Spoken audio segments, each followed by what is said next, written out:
Bonjour et bienvenue. Aujourd'hui, nous nous penchons sur une personnalité complexe et souvent déroutante, le narcissique vulnérable. Imaginez ceci, quoi que vous fassiez, ce ne sera jamais assez. Le monde ne semblera jamais juste ou correct pour cette personne. Elle se sentira éternellement comme une victime, convaincue que le monde lui doit quelque chose, que la vie a été singulièrement injuste avec elle. Entendre cela peut être profondément douloureux, surtout si vous vous épuisez à être toujours là pour elle. Dans notre exploration de la psyché humaine, nous rencontrons souvent des concepts qui se chevauchent. Prenons une question qui prête souvent à confusion. Quelle est la différence entre un narcissique vulnérable et une personne qui est simplement un râleur chronique, un plaignant invétéré? À première vue, la distinction peut sembler mince. Après tout, être en compagnie de l'un ou de l'autre est rarement une partie de plaisir. Pourtant, l'un est simplement lassant, tandis que l'autre est profondément destructeur dans une relation. Pour bien comprendre, utilisons une image, celle des poupées russes. Toutes les personnes narcissiques pratiquent le gaslighting, ce détournement cognitif qui vous fait douter de votre propre réalité. Mais toutes les personnes qui pratiquent le gaslighting ne sont pas narcissiques. Il en va de même pour la plainte. Toutes les personnes narcissiques vulnérables se plaignent, et elles se plaignent beaucoup. Mais tous les plaignants ne sont pas narcissiques. Alors, où se situe la différence fondamentale? Les éléments essentiels du narcissisme vulnérable reprennent les piliers du narcissisme classique. Le sentiment que tout leur est dû, le manque d'empathie, l'arrogance. Cependant, la grandiosité n'est pas éclatante et charismatique. C'est une grandiosité amère, rancunière. Une pensée constante du type « Pourquoi les gens ne voient-ils pas à quel point je suis brillant ?» Leur recherche d'admiration et de validation se manifeste par le besoin d'être le « je sais tout » dans une conversation, souvent de manière méprisante et dédaigneuse. Oh, s'il te plaît, personne n'utilise plus ce genre de logiciel. Tu es une sorte de dinosaure stupide. Ils apparaissent rarement charmants, mais plutôt socialement anxieux, irritables, parfois maladroits. Ils sont passés maîtres dans l'art de se présenter en victime. Vous entendrez des refrains comme « Je n'ai pas hérité d'une fortune, moi » ou « Rien ne va jamais dans mon sens » ou encore, après avoir été pris en faute, « Tout le monde est en colère contre moi pour avoir triché, mais en réalité, c'est moi qui souffre dans cette relation ». Leur moteur principal est souvent l'envie.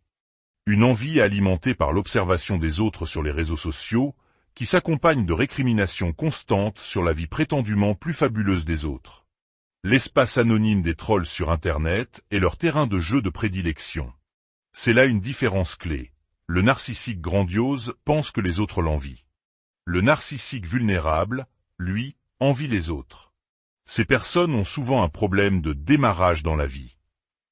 Elles ont de grandes ambitions, persuadées de mériter une carrière fulgurante, mais ne font que très peu d'efforts pour y parvenir. Elles manquent de cette énergie, de cette détermination que l'on observe parfois chez les narcissiques grandioses, qui, grâce à leur audace, peuvent connaître un certain succès, même s'il est souvent de courte durée.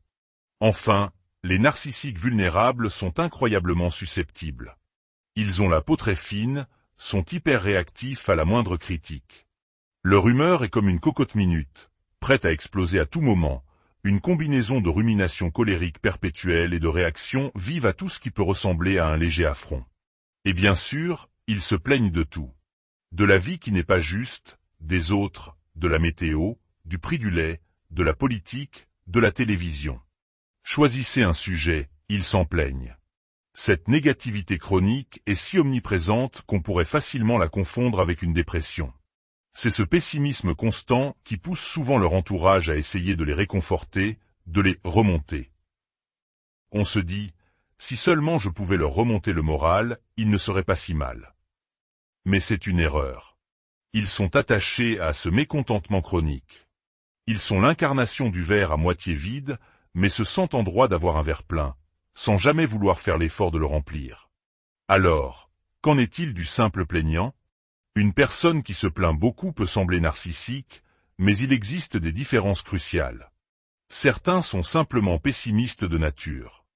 Ils voient le verre à moitié vide, mais ils possèdent de l'empathie. Ils ne se croient pas spéciaux. Ils peuvent dire des choses démoralisantes, mais ils ne sont pas méchants. Ils peuvent même avoir une certaine conscience d'eux-mêmes, admettre qu'ils sont un peu rabat-joie et en assumer la responsabilité. Ces personnes pourraient souffrir d'un état dépressif léger mais prolongé. Certains psychologues parlent même d'un style de personnalité dépressif. Parfois, c'est culturel ou appris, hérité d'un parent qui avait le même comportement. Mais la clé est là. Ils ne croient pas mériter un traitement de faveur, ils comprennent que les règles s'appliquent aussi à eux, et ils montrent une réelle empathie. Un plaignant chronique n'est pas une promenade de santé, mais il lui manque cette hypersensibilité à fleur de peau, cette incapacité totale à l'autodérision qui caractérise le narcissique vulnérable. Vous pourriez arriver à faire sourire un plaignant, même à ses propres dépens.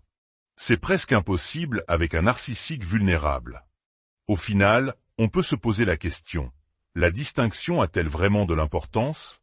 Vivre avec quelqu'un de si lourd et négatif est épuisant dans tous les cas. Mais la différence est cruciale car lorsque les autres schémas narcissiques entrent en jeu, non seulement il n'y a aucune possibilité de changement, mais vous vivrez sous un ciel constamment nuageux, avec en prime une rage explosive prête à jaillir à tout instant. Parlons maintenant d'un aspect particulièrement insidieux. Le love bombing, ou bombardement d'amour, dans le contexte du narcissisme vulnérable. Ce n'est pas le love bombing spectaculaire du narcissique grandiose, fait de restaurants chics, de vacances de rêve et de dizaines de roses. C'est bien plus subtil, et c'est pourquoi il passe souvent inaperçu. Cela commence par une forme d'humilité intense. Vous rencontrez quelqu'un à qui la vie semble n'avoir jamais fait de cadeau. Ils partageront une histoire triste, une enfance difficile, des expériences de harcèlement. En tant que personne empathique, votre instinct sera de les protéger, de leur offrir un havre de paix. Il est réconfortant d'être cette personne pour quelqu'un qui a souffert. Ils vous confieront qu'ils sont experts dans un domaine, mais n'ont jamais eu de succès, jamais réussi à finir leurs études, jamais poursuivi la carrière qu'ils méritaient. Puis, ils ajouteront avec un semblant de sagesse, « Oh, mais tout ça n'a pas d'importance pour moi. » Ce que vous prenez pour de l'humilité se révélera avec le temps être du mépris. Le mépris pour ceux qui réussissent, pour les diplômes, pour le travail, pour tout ce qu'ils n'ont pas pu ou voulu accomplir.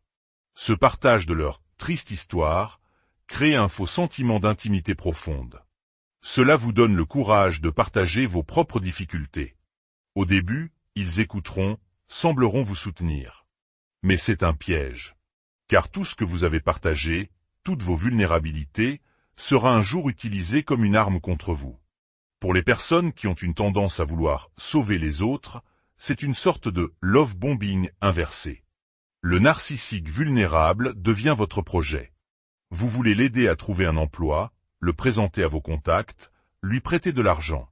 Au début, il y aura peut-être une petite amélioration. Ils accepteront votre aide, se montreront même reconnaissants. Pour un instant. Puis, vous réaliserez qu'ils ne donnent pas suite au contact, qu'ils critiquent les opportunités que vous leur offrez. Cette personne que tu m'as présentée ne me respecte même pas. Ce travail est tellement en dessous de mes compétences. Et lentement, vous comprendrez que c'est vous qui faites tout le travail, physique et émotionnel, dans la relation. C'est une relation à sens unique. Un trou noir.